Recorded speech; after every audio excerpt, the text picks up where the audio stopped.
What's going on? I'm going to be going over my custom mechanical keyboard build, the Preonic V3. So let's check it out.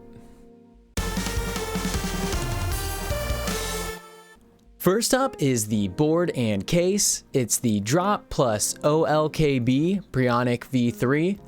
I got it in the purple, but it's more of a silver with hints of purple in the light. For this kit, it comes with the anodized CNC aluminum case. It's a pretty nice case that's got some heft to it, and I didn't see any machining imperfections on my unit. It also comes with a pretty nice USB-C cable, a 304 brushed stainless steel top plate, a hot swap board with Edge RGB in a 60 key ortholinear layout. It also came with 2 stabilizers depending on what type of spacebar layout you want to go with, and all the hardware to put it together. I decided to go with the 2U wide spacebar, so I only needed one of the stabilizers. And honestly, I've never put a stabilizer into a board before, and it felt like I was gonna break it. But it just kind of clicked in. It just required a lot more force than I thought. Next, you have to mount the board to the case using the 5 screw holes in the back.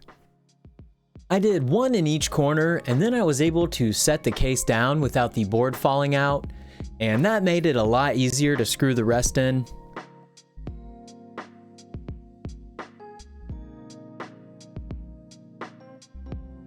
I went with a more secure build, so I used the 5 brass spacers here and locked in the board.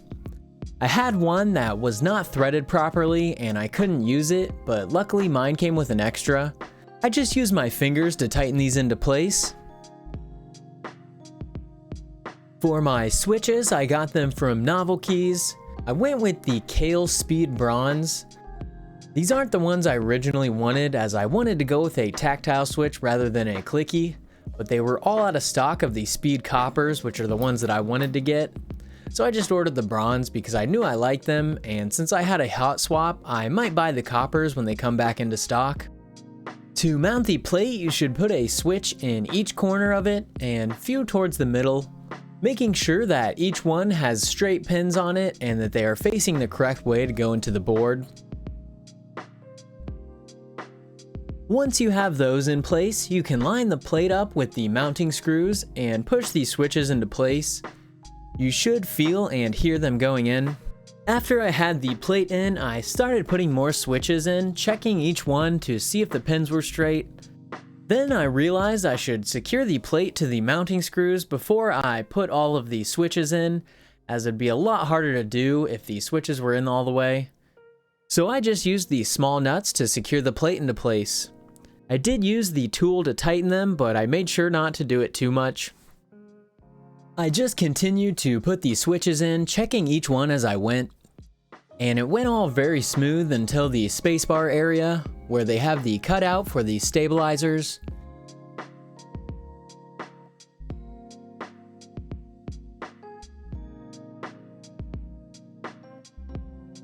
These ones were upside down, and with no plate there to click them into, it was actually a bit more difficult to put them in.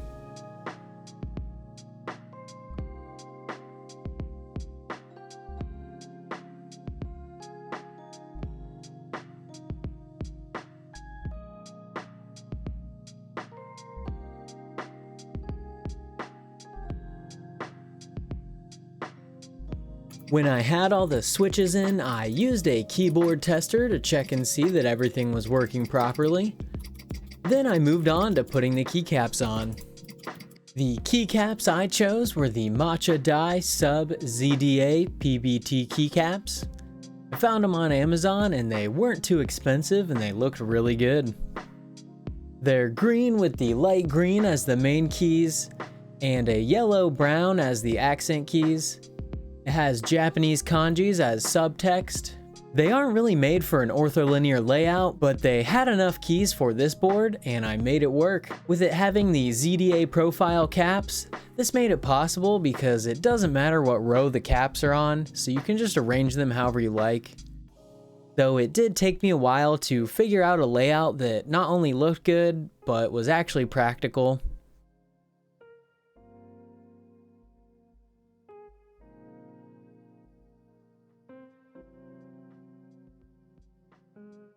Here I'm just putting on the included rubber feet, and normally this would be the last thing you do, but I ended up not liking the flat incline of this board, so I decided to 3D print some feet for it.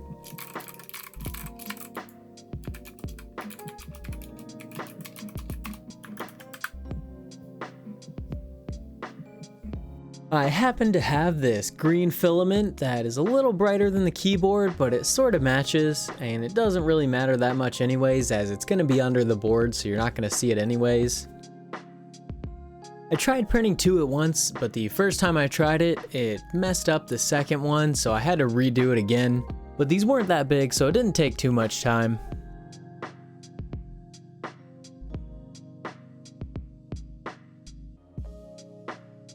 And here's the final product. I ended up just hot gluing them on and then using hot glue to make the little rubber feet as well. This way it makes them semi-permanent so they stay there when I want them there, but I can remove them pretty easily if I want to. For the cable I'm using, it's just a generic USB-C cable I found on Amazon and coiled myself. I followed a tutorial that I'll have linked in the description. It isn't that hard if you have a heat gun, but if you try to use a hairdryer, it takes a lot longer and doesn't work as well. Here it is finished, and I love the way it turned out. It has a very earthy feel to it. You can either use the pre-programmed layout, or if you want, you can reprogram it with the QMK software.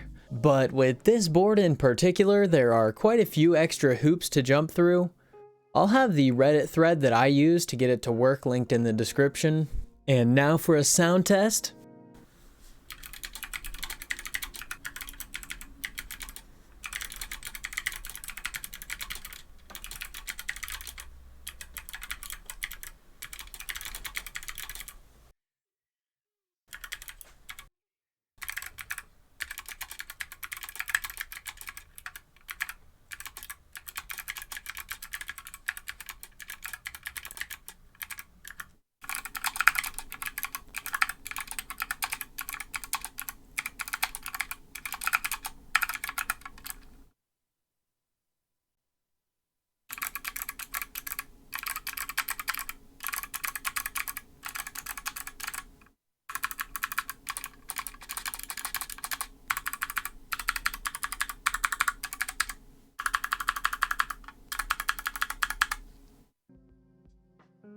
There isn't really any ping that I could hear, but the case being one solid piece of aluminum, it makes the clicky switches even louder than they are on my other keyboard.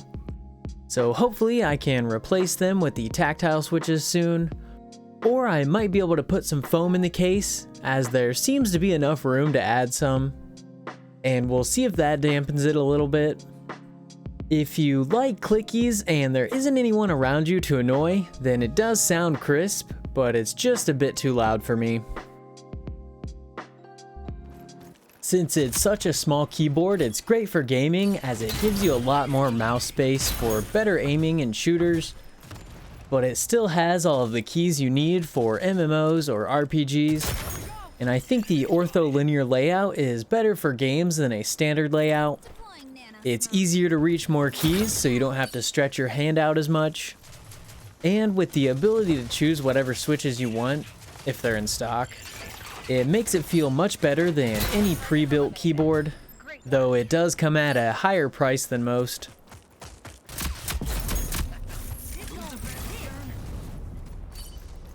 This build turned out exactly what I wanted it to be. I think it's super clean and gives off an earthy minimal vibe. The board and switches feel good, though I do wish it was a bit quieter, but I can solve that issue.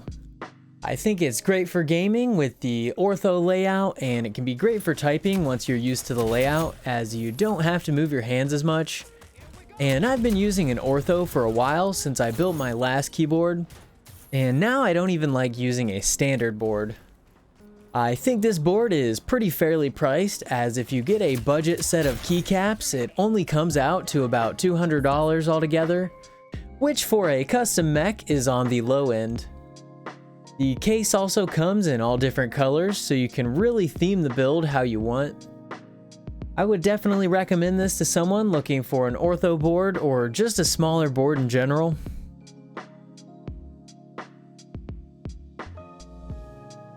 That was my custom mech board, and I really love the way it turned out. It has a really nice portability factor to it. Let me know what you thought in the comments down below, or you can come stop by my Twitch stream to see it in action, link in the description. Don't forget to leave a like if you enjoyed, and subscribe for more tech and gaming content. Thanks for watching. Alright, you guys are dead. Deploying nano smoke. I was made to clutch.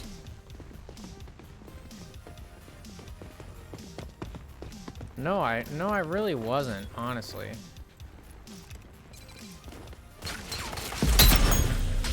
Oh! What? One bullet? Oh, would have been so sick if I won that. I got a double headshot.